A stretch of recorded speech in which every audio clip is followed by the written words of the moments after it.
Hello, good morning friends. आप सभी polytechnic ITI वाले विद्यार्थियों को आज मैं एक सूचना देना चाहता हूं कि यदि आप लोग चाहते हैं कि आपका अभी देखिए जो परिस्थितियां हैं हमारे देश की, दिन प्रतिदिन लॉकडाउन की अवधि जो है बढ़ता जा रहा है। कोरोना मरीजों की भी संख्याएं बढ़ती जा रही है और ऐसा देखते हुए लग रहा है कि काफ़ी अभी लंबा चलने वाला है। शायद पॉलिटेक्निक का एग्ज़ाम भी बहुत लेट से होगा इस बार। लेकिन अगर फिर भी कुछ लोग चाहते हैं विद्यार्थी कि हम समय पर इसकी तैयारी कर लें, हालांकि जब लॉकडाउन खुलेगा तब भी ये व्यवस्था होगी, तो वैसे अवस्था में यदि जो विद्यार्थी इच्छुक हैं ऑनलाइन पेमेंट कर दें तो उन लोगों के लिए ऑनलाइन लाइव क्लास पर्सनली एक पासवर्ड के माध्यम से उनको लिए दिया जाएगा, जो सिर्फ वही लोग देखेंगे जो पेमेंट करेंगे। इस पर विचार कीजिएगा और आप कॉल कर सकते हैं मुझे मेरे व्हाट्सएप नंबर पर। जो मुझे जानते हैं या जो मेरा क्लास किए थे या जो करना चाहते हैं, वो प्रज्ञा मैथमेटिक्स के किसी भी बैनर पे नंबर मिल जाएगा। तो आप जो है इस चीज़ को ध्यान में रखते हुए आप सोच विचार करें ताकि आपका क्लास सुचारू ढंग से फिजिक्स केमिस्ट्री और क्या कहते हैं उसको मैथ का सही से चलता रहे। एक दो वीडियो डालने से तैयारी थोड़ी ही हो जाएगी, है ना। तो इसके विचार चलिए, फिर भी हम एक वीडियो और डाल रहे हैं आज आपके लिए पर्सनल, जो पॉलिटेक्निक में हैं, आईटीआई के एग्ज़ाम देना चाहते हैं या जो अभी मैट्रिक में पढ़ रहे हैं उनके लिए भी। तो हम लोग देखिए पढ़े थे कोऑर्डिनेट ज्योमेट्री का एक फार्मूला प्रूफ किए थे, दूरी सूत्र डिस्टेंस फार्मूला। आपको याद होगा कि AP बराबर या AB बराबर under root x2 minus x1 का whole square plus y2 minus y1 का होल स्क्वायर। कहीं कहीं इसी फार्मूला को ऐसे लिख दे तो आप घबराएंगे नहीं कि x1 माइनस x2 का whole square plus y1 minus y2 का होल स्क्वायर। ये दोनों स्थितियां सेम है, क्योंकि जब स्क्वायर है तो नेगेटिव का स्क्वायर करें या पॉजिटिव का स्क्वायर करें, रिजल्ट हर स्थिति में पॉजिटिव ही आएगी, प्लस में ही आएगा। तो इस चीज़ को आपको समझना है ना, कि चाहे जो अवस्था करे तो रिजल्ट। इस चीज़ को हम लोग पढ़े थे अगले वीडियो में। अब जो आगे का वीडियो है, अब इस पर आपको प्रश्न दे करके दिखला रहा हूँ, प्रश्न किस तरह से पूछेंगे, उसके बाद मैं आगे बढ़ूंगा। कुछ एग्जाम्पल लेता हूँ जो अब तक पढ़े हैं। देखिए आपका प्रश्न इस तरह से, बिंदु ए ऑफ, देखिए A of A sine theta, A sine theta और ए कॉस थीटा है ना। ए साइन थीटा और ए कॉस थीटा। और दूसरा में है बाबू तथा B of a cos theta, a cos theta और माइनस ए साइन थीटा दे दिया के बीच की दूरी है। अब क्या है, ऑप्शन रहेगा आपके पास, है ना। ऑप्शन मान लिया जाए कि √2a, दूसरा number option B number option जो है √3b और ऑप्शन नंबर सी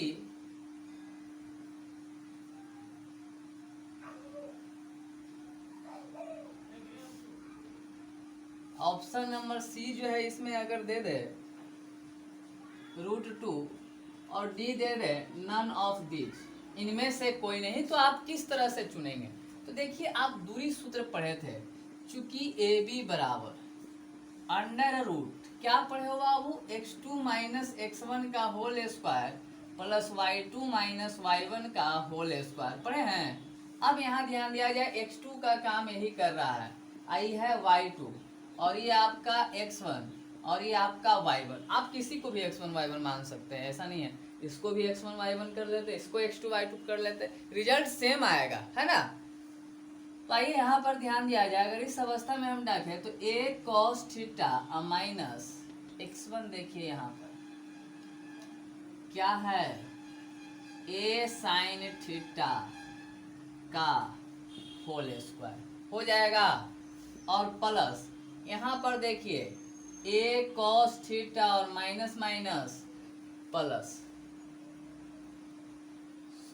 y2 है तो माइनस ए साइन थीटा और माइनस ए कॉस थीटा का होल स्क्वायर है बाबू। अब यहाँ पर ध्यान दिए ए माइनस बी का होल स्क्वायर, पहले ए स्क्वायर कॉमन ले लेंगे तो हो जाएगा और साइन माइनस थीटा का होल स्क्वायर तो sine square theta plus cos square theta और minus 2 sine theta into cos theta हो जाएगा।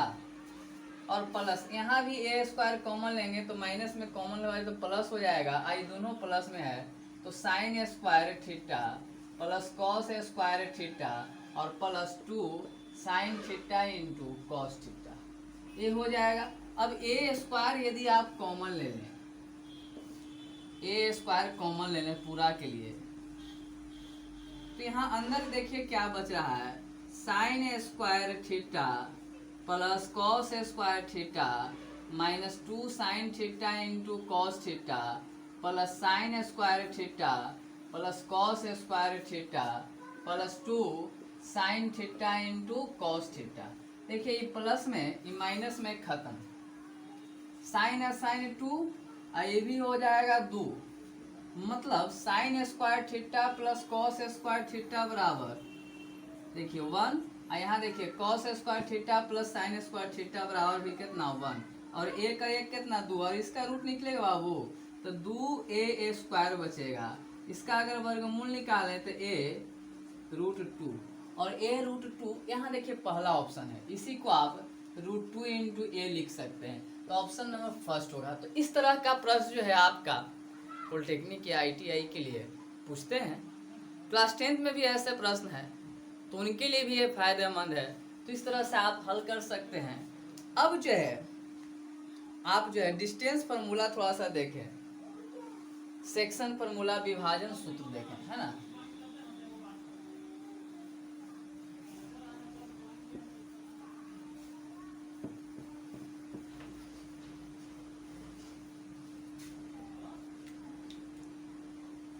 अब जो है विभाजन सूत्र देखा जाए, विभाजन सूत्र इसको कहते हैं SECTION सेक्शन, है ना। फॉर्मूला FORMULA याद रखिएगा। सेक्शन फार्मूला 3 पार्ट में होते हैं, सबसे फर्स्ट नंबर देखना है। तो पहला जो फार्मूला होता है वह अंतः विभाजन के लिए होता है। क्या होता है? अंतः विभाजन फॉर इंटरनल, इसको हम लोग कहते हैं इंटरनल, INTERAL, इंटरनल डिवीजन, है ना। मतलब इसको हम हिंदी में लिखेंगे अंतः विभाजन के लिए। अब देखिए इसको थोड़ा सा समझना है। एक रेखा है,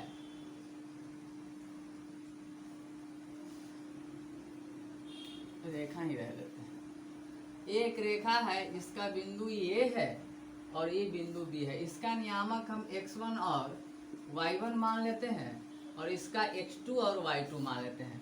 और इसके बीच में कहीं एक बिंदु, कहीं भी हो सकता है, एक बिंदु P है, P ऑफ xy है ना, जो रेखा AB को m अनुपात यहाँ से यहाँ तक n में अंतः विभाजित करता है ना।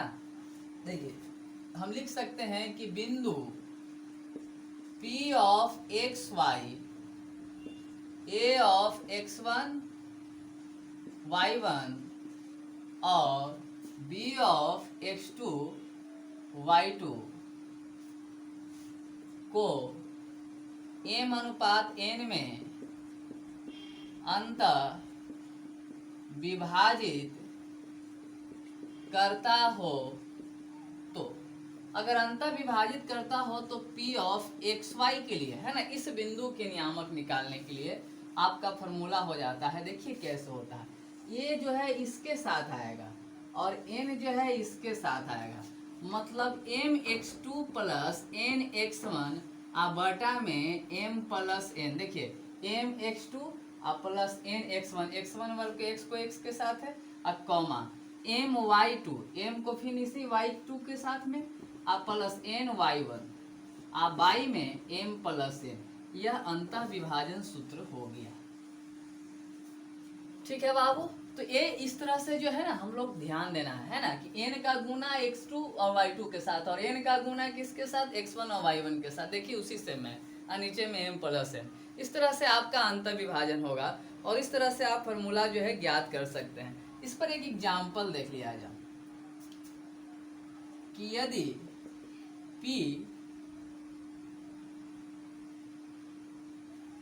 a ऑफ 1/3 और b ऑफ 3/2 को 1:2 में अंतर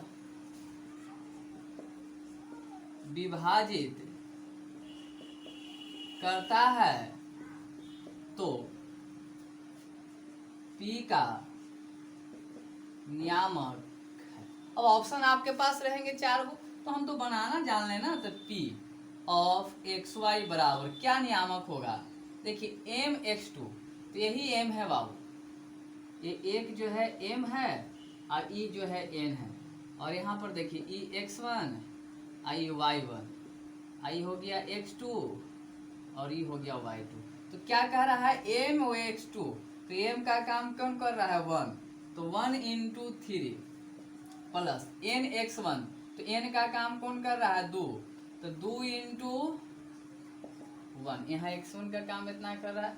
अब बटा में 1 प्लस 2 है ना m plus n, comma m y2, m का काम 1 और y2 का काम यहाँ देखिए 2, अब प्लस n तो 2 और y1 तो कितना 3, अब y में 1 प्लस 2।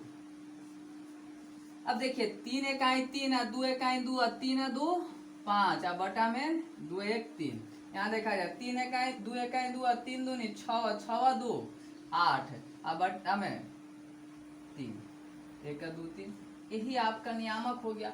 मतलब इस बिंदु का नियामक कितना है 5/3 और 8/3। तो इस तरह से देखिए इससे क्या क्या नियामक, अगर यह देले है और p ऑफ xy देले है, m और n देले वही नहीं देले है तो ये भी ज्ञात हो जाएगा। अगर ये दोनों देले है, ये दोनों देले है, ये दोनों देले है तो ये ज्ञात हो जाएगा। अगर ये दोनों दिया हुआ है, तीनों बिंदु देले है तो रेशियो भी ज्ञात कर सकते हैं, है ना। तब जो है m और n को लेमडा 1 में या 1 लेमडा में हम लोग ले करके हल करते हैं। ठीक है, इस तरह से आप कर सकते हैं। तो इस तरह से आपका अंतर विभाजन हुआ और इंटरनल डिवीजन सूत्र हो गया। अब जो देखा जाए बाह्य विभाजन, तो बाह्य विभाजन मतलब ठीक बीचों बीच वाला, है ना। तो बीच का विभाजन जो है वो क्या है, सेक्शन फॉर्मूला में दूसरा है, नहीं बाह्य विभाजन बीच में नहीं, बाहर चल जा।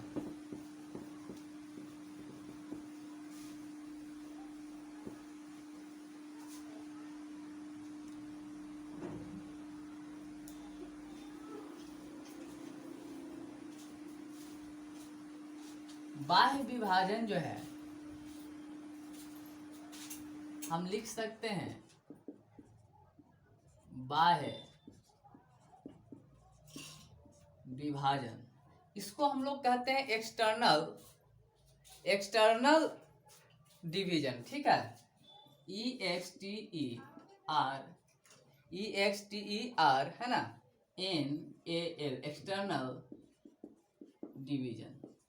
तो ये जो है बाह्य विभाजन क्या है, तो अब देखिए आप यहाँ पर समझिएगा EA है और ये B है और इसको बाहर विभाजित कर दिया है P ऑफ XY, यही है, ये पूरा M होगा और यहाँ से यहाँ तक N होगा। तो इतना मान निकालेंगे तो M माइनस N हो जाएगा बाबू, पूरा M है इतना है तो इतना निकालने की पूरा में से इतना घटाएंगे तो आ जाएगा ना। तो यही है, इसका नियामक x1 और y1 मान लेते हैं और इसका नियामक x2 और y2 मान लेते हैं। तो इसलिए P ऑफ XY के लिए हम इस बार थ्योरी नहीं कि आप समझ गए होंगे कि उसी तरह से कर जाए, सिर्फ उसी प्रकार चल रहे हैं। P ऑफ XY बराबर क्या हो जाएगा, ध्यान देना है, M का गुना किसके साथ, x2 के साथ, नहीं M का इसके साथ, और N का किसके साथ, x1 के साथ। यहाँ तो यहाँ हम लिखेंगे m x two minus n x one by में एम माइनस एन, और यहाँ m y two minus n y one by में एम माइनस एन। ये आपका फॉर्मूला हो गया बाह्य विभाजन के लिए। ठीक है, बाह्य विभाजन के लिए इस तरह से आप फॉर्मूला जो है याद रखिएगा। आपको बहुत बेहतर तरीका से समझ में आ रहा होगा, और जो है समझ में आएगा आपको। उम्मीद करता हूँ आप समझदार प्राणी हैं। तो अब जो है यहाँ पर ध्यान दिया जाए, इस पर भी एक एग्जाम्पल ले सकते हैं उसी तरह से कि कोई बिंदु दे दिया है तो उसका बाह्य विभाजन सूत्र किस प्रकार से होगा, है ना, तो क्षेत्रफल क्या होगा। तो इस तरह से आप कर सकते हैं। वह अनुपात क्या होगा, ये भी आप कर सकते हैं। तो ये आपका हो गया। अब जो है एग्जाम्पल ले ही लेते हैं। तो एग्जाम्पल ले लिया जाए तो आपको समझा जाए कि किस तरह से है। तो आइए एग्जाम्पल देखते हैं। तो हम लिखते हैं कि यदि बिंदु P of P A of 5-2 और 1-3 को 2:1 में बाह्य विभाजित करता है तो P का नियामक है। अब P का नियामक क्या है ये आपको समझना है। तो P ऑफ XY के लिए MY2, तो यहाँ देखिए ये है X1, ये है Y1, ये है X2, ये है Y2, ये M और ये N। तो क्या है MY2, तो 2 into 1 प्लस माइनस NX1, तो कितना हो जाएगा 1 into 5 अब बटा में 2 minus 1। और यहाँ पर ध्यान दीजिएगा, यहाँ पर क्या है फिर MY2, तो M का काम कितना है 2, सॉरी MX2, M का काम कितना है 2, और कह रहा है कि Y2, तो Y2 का काम जो है 3 है, और माइनस 1 into Y1 का काम 2 है, अब बटा में 2 minus 1। अब यहाँ पर आप ध्यान दीजिए 2 1 ठीक है, 5 तो -3 हो जाएगा, आई तो 1 रह जाएगा बाबू। और यहाँ ध्यान दिया जाए 6 में से 2 गया 4, तो यही आपका -3 4 वो बिंदु हो गया। तो इस तरह से आप बिंदु जो भी होगा चुनना वो चुन सकते हैं आसानी से, है ना, इन फार्मूला की सहायता से। नियामक ज्यामिति से जो प्रश्न आते हैं, कोऑर्डिनेट ज्योमेट्री से जो प्रश्न आता है उस पर है। अब एक तीसरा है मध्य विभाजन।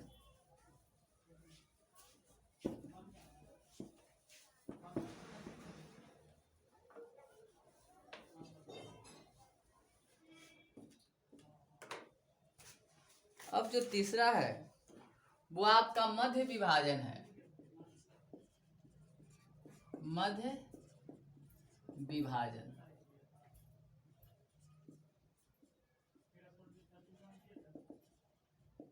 मिड